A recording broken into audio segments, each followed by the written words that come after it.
Shalom, I'm Prophet Jonathan Bridges, and welcome to Building Bridges. We not only desire to build people, but to build myself in the things of Yahweh, and to build bridges or connections to people all over the world. Thought I had that little part in there. Well, Shalom, we are back again, and I believe this is going to finally be the finale of Why You So Thirsty. And this is, as my wife said, and I'm going to throw it in there, see the face? This is part 16, and this is the finale. And as y'all know, as I always do, I give you prophetic numbers and what the number 16 represents. And I hope you listing these down. I'm probably going to put something later in the future for you guys to look at on the channel. But the number 16, just this simple, one word, love. One love, one love. Are you listening to what I'm saying? Number 16 represents love. Now look at this. When you look at the number 16 mathematically, you find out that it's the smallest number with exactly 5 derivatives or divisors, excuse me. And those numbers being 1, 2, 4, and 8. So you can divide 16 by 1, 2, 4, and 8. Now, when we look at the prophetic numbers that I've been giving y'all through this whole thing, 1 represents what? The self-existent one. 2 represents what? An agreement. 4 represents the fifth flow. 4 represents creation, and 8 represents new beginnings. So this is prophetically, number 16 is telling us that the self-existent one has made an agreement with his creation, come on here, that you're going to have new beginnings after this message is over. Come on here, ain't that heavy right there? That is a blessing. So number 16 represents love. And I think that's very important with the finale of this message, because this is what everything is hanging on. It's hanging on love. And when I start these messages off, I always say, why you so thirsty? And in the beginning, we covered the word thirsty, going back to the beginning of my notes on page 1. When you're thirsty, it means that you're too eager, T-O-O, right? You're desperate. Come on here. You're too eager to get something and you're hungry. So when you're in this state, what it basically breaks down and the root of this is that there's an individual there who's seeking attention. And this is what that monitoring spirit latches onto. It latches on to that person that's seeking attention. If you love yourself, let me put it like this right here. If somebody tells you that they love you, I feel like the first thing that your response should be is, but do you love yourself?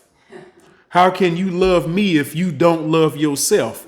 And the way that we love ourselves is knowing that we have a love for Yahweh and the assurity of what it is that he has for our life. But when you don't have a love for Yahweh and you don't have a love for yourself, you fall into this place of attention seeking. And when somebody is an attention seeker, that means that there's problems there. What are the problems? And one of the biggest problems that monitoring spirit latches on to is low self-esteem. Come on here. Loneliness. We covered this back in, I believe, part 2 or part 3. Come on here. Low self-esteem, low and loneliness. Come on here. So there's problems there. When you have low self-esteem, come on here, and you're lonely, what you automatically do is go seek somebody, come on here, that's going to give you the attention that you want. Are you listening to what I'm saying? Come on here. So Yahweh is saying to us that when you get with me, you won't be lonely. Come on here. When you get with me, come on here, your esteem won't be low, but you'll be full of esteem. Are you listening to what I'm saying? Come on here. Yahweh is saying that when you talk to me and you commune with me, come on here, I am going to build you up, my son. I'm going to build you up, my daughter. Come on here, and let you know that you are a rock. Come on here, that things shall be built upon. Are you listening to what I'm saying right there? So this is what the monitoring spirit understands, is when you have low self-esteem, it can slide in, come on here, and do what it wants to do. And we've been dealing with Delilah, this monitoring spirit. And the monitoring spirit is nothing but an agent of communication. So, and that's in your notes right there, baby. It's an agent of communication. And this is what the monitoring spirit, it desires to break down your communication with Yahweh, because it realizes as long as you're communicating with Yahweh, it can't get in and affect your life. But if I can break, the monitoring spirit is saying, is if I can break that communication, come on here, you're going to move into a place of attention seeking and want to communicate with somebody else. So who are you going to communicate? You're going to communicate with that monitoring spirit. See, that Delilah's spirit, come on here, that we've been talking about. Imagine if Samson never fell into that trap, what he would have been, what he would have became. Same thing for us. What would you be, and where would you get to if you hadn't fallen into this trap? The Delilah spirit represents that which systematically disconnects you from your purpose. Are you listening to me? I'm giving you all of these nuggets. Come on here. Everything that Yahweh has given unto me to give unto you, because he doesn't want you to walk through your week weekly. I told you I'm going to drop it in there, baby. Come on here. Come on here, Pastor PD, did you hear what I just said? Come on here. I don't want you to walk through your week, W-E-E-K, weekly, W-E-A-K-L-Y. Are you listening to what I'm saying? So Yahweh desires to strengthen you. Delilah is nothing but a tributary. Come on here. And tributaries are small rivers that lead to lakes. Are you listening to what I'm saying? And a lake, by comparison to an ocean, come on here, a lake is shallow. An ocean is bigger and is deeper than a lake. Listen to me. So Delilah not only disconnects you from your purpose, Delilah disconnects you from bigger things and connects you to shallow things. Come on here. That's what tributaries are responsible for. That's what that monitoring spirit is responsible for. So Yahweh is saying, I want to connect you to me. Come on here. I want to connect you to bigger and deeper things. Come on here. Bricklayers, are you listening to what I'm saying? Listen. Come on here. So what Yahshua said, come on here, follow me real quick in Matthew 6:33. Listen to what Yahshua said. Matthew 6:33. It says, but seek ye first the kingdom of Yahweh and his righteousness. Come on here. And all these things, come on here. And when we break that down in the Greek, come on here, things mean him. Come on here. So Yahweh is saying, I'm going to take you away from the shallow things, and I'm going to separate and connect you to bigger things, deeper things. Come on here. So when was Yahweh going to connect us to? He's going to connect us to him that we need to be connected to. He's going to connect us to that. He's going to connect us to these. Are you listening? He's going to connect us to they. He's going to connect us to this. Come on here. He's going to connect us to those he desires us to be connected to. Now look at this. Things in the Greek also means thus. So what do you mean by thus? Come on here. Thus saith the Lord. Are you listening to what I'm saying? Yes, you got to do it with the religious head. Thus saith the Lord. Are you listening to me? Yahweh is saying that I am going to connect you to back to what it is that I said. Come on here. That's going to cause your life to be fruitful. And these things are what's going to be added on to you. Thank you. Yes. Are you listening? So the question right now for today for my bricklayers in this finale is, who is your Delilah? Or are you the Delilah?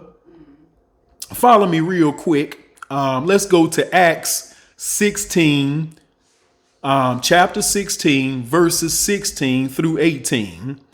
And what I'm finna give you right now is we finna get into the tools of this. We done got all of this information for the past couple of months right now, weeks. We've been laying down information, but I want to give you some tools. And one of your main tools, come on here, is prayer. How do we pray against a monitoring spirit? Come on here. Who is your Delilah? Are you the Delilah? Acts 16, 16 through 18. Let's read. Now it happened as they went to prayer that a certain slave girl possessed with a spirit of divination met us, who brought her masters much profit by fortune telling. Now I gotta add in here, I didn't put this in your notes, baby. Said that she was possessed by a spirit of divination. And a divination is the practice of seeking knowledge of the future or of the unknown. And what is examples of divination? Reading the horoscopes. Come on here, astrology, crystal gazing, tarot card reading, and look at this, using the Ouija board. So if you're involved in any of these practices, I'm telling you right now, you are entertaining the spirit of divination. So let's get back to where we were. Verse 17.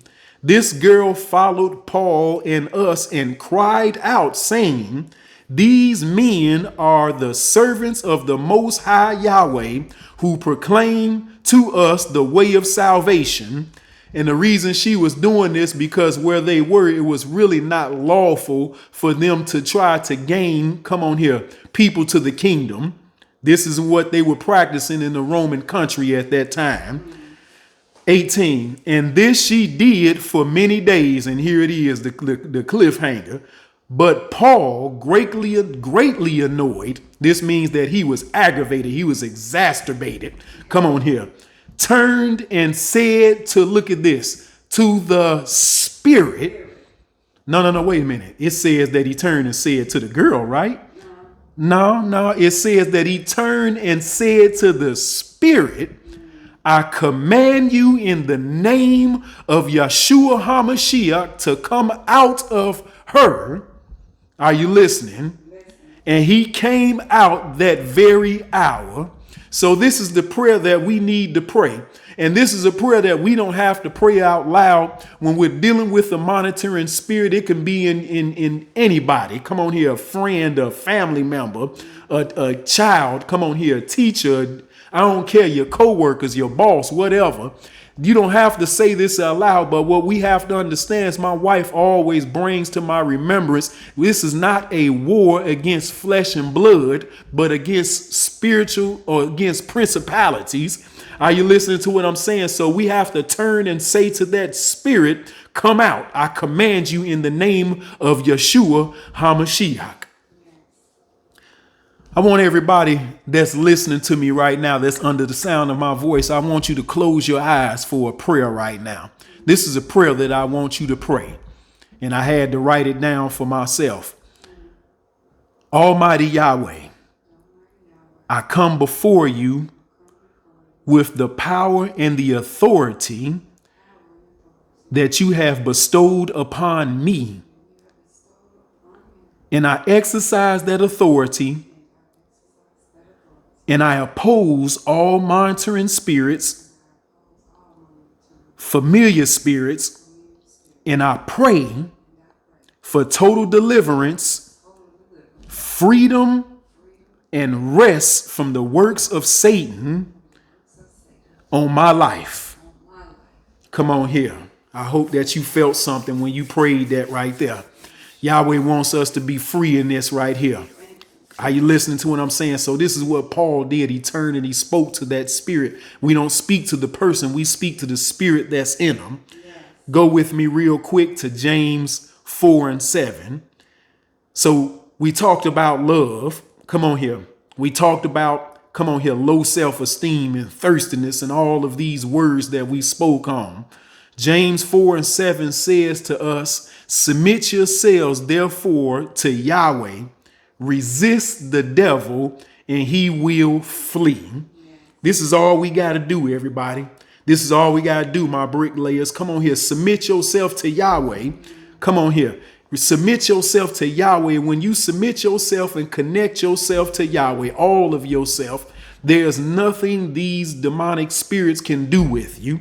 They can test you. They can try you. Come on here. And they can do whatever it is that they want to do, tempt you. Come on here. I told you about tempting you. Whenever they tempt you, all they doing is making you stronger. And Yahweh understands this, that is, if you're being tempted, come on here, it's for the purpose of making you stronger to be able to move forward in his kingdom and do what it is that he desires us to do. So here's the things that I need you to know right now. Here's some signs someone has a monitoring spirit, and I got 3 of them for you. 1, they're nosy. They want to know a lot about you, but rarely ever mention things or details about themselves. And if they do, it's vague. Y'all got that? Got it. 2, too personal. So out of everything that you say, they find the most personal things that you said and they latch onto them. This is what that monitoring spirit does. They'll ask deeper questions for you to reveal information you don't normally tell people. Listen to me. Play this part back right here so you'll have this equipped in your mind. And look, number 3, rush decisions. They want you to rush into decisions or rush into doing something that you didn't normally take your time to think about. Because if you thought about it, you would answer, the answer would be no. Are you listening? So they're trying to rush you to make a quick decision. But when you get a chance to think about it, come on here, you'll usually say no. So if somebody's trying to pump you for information about a topic that you don't want to disclose, now here it is. What is the most ninja way that you can deal with those type of situations? Well, here's the answer. As I said, Yahweh got more tools than the Pep Boy. Come on here. I don't care who you working for. Yahweh got more tools. When you faced with a situation like this, we got to understand when we dealing with somebody, we got to be tactful. Come on here. We got to be smooth in the way that we communicate with this person. So what's the most ninja way to deal with these people? Well, here we go. Let's deal with the twos. All right. Tool number 1. And you can stop the time, baby, because we finna close this out. Okay. Tool number 1, redirect the conversation. Redirect the conversation. Skillfully steer the conversation away from the sensitive topic by introducing a related but less revealing subject. This can help shift the focus without arousing suspicion. All right. Number 2, do what they be doing. Be vague.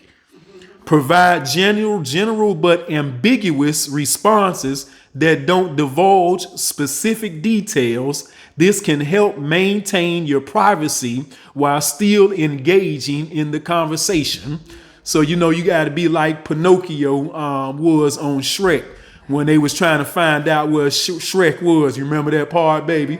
Well, I can't say unequivocally without a doubt that the shadow of that actually, you know, you gotta be beating all around the bush. So, and look at this, number 3, use humor. Humor can be a powerful tool to deflect unwanted inquiries. A well-timed joke or lighthearted comment can help change the subject and diffuse tension. Look at that. So I just got through using a little bit of humor. 4, this is a very important one. Set boundaries. Come on here. In the beginning, as my wife said, from the beginning, set boundaries. Politely but firmly communicate that you prefer not to discuss the topic in question. Setting boundaries can help assert your privacy without causing conflict. This should have been number 1, as my wife said from the beginning. Number 5, ask questions. Turn the tables by redirecting the conversation back to the other person, asking them questions about themselves. See that? Can help shift the focus away from you. Number 6, create a distraction. If possible, create a distraction or excuse yourself from the conversation momentarily. This can provide a graceful exit from the situation without revealing more than you like. And I gotta share this. It's somewhat related. My wife used to tell me when she was in the club back in the day, and a brother pop it showed up and he was trying to, pop some little game or whatever. She'll say something like, I gotta go to the bathroom. So maybe this is what we need to do when that monitoring spirit is, they get the probe and you're like, hey, I gotta go to the bathroom. Put your little church finger up and just walk off on them. Come on here. Come on here. As my wife say, make a way for you to be free. And 7, what's that, baby? I'm sorry. Make a way for you to flee. Make a way for you to flee so you can be free. She had to correct me there. And number 7, come on here, which we know the number of completion, but this ain't all of them. There's plenty of other tools, but I wanted to limit it to 7. Use nonverbal cues. Body language can also communicate your discomfort or reluctance to discuss a certain topic. Use subtle cues such as changing the subject, looking away, or adjusting your posture to signal your discomfort. Well, for me, the way I'm going to let you know is my whole face, my body language and everything going to be like, come on, bro. Come on, sis. I ain't finna be talking about this right here, man. Just come on here. Just yourself in a way that they understand. I guess I don't need to push in onto that right there. So in conclusion, remember it's important to handle these situations with grace and respect at the end of the day. Setting boundaries and protecting your privacy is a perfectly acceptable, and it is important to prioritize your own comfort and your well-being. Well, my bricklayers, that's it. We done made it to the end in part 16, and everything, as I said to you, 16 representing love. Everything that I said to you is out of love. Come on here. I hope that you have gathered and gleaned enough information, come on here, that's going to put you in a position that you understand your self-worth, that you understand that you are a mighty woman and man of Yahweh. Come on here, great man of God. Come on here, not man of God. Come on here, and great woman of God. Are you listening to me, what I'm saying? So Yahweh desires us, come on here, to connect to him. Fall in love with Yahweh all over again. This is your day. Fall in love with him. And when you fall in love with him, I promise you, he's going to give you reasons to fall in love with yourself. So at the end of this, when you're thirsty, the only reason that I want you to be thirsty is because you actually need a drink of water. Go get your water. And not that you've been eating so much salt like the baboon, and that you being used, come on here, for the skills that Yahweh has given to you for your purpose. I hope that you have been blessed. Thank you for staying all the way to the end. And as always, I leave a description on all of these messages, and there's gold in those darn heels. So I'm pinning them, as my wife suggested to me lately. They're pinned in the comments. Read the comments. Mine is pinned right there at the beginning. I hope that these tools have helped you on this journey that we have gone through. Yahweh has blessed me, so I know my bricklayers, he has blessed you. Thank you for sticking with us to the end. Shalom. Whew.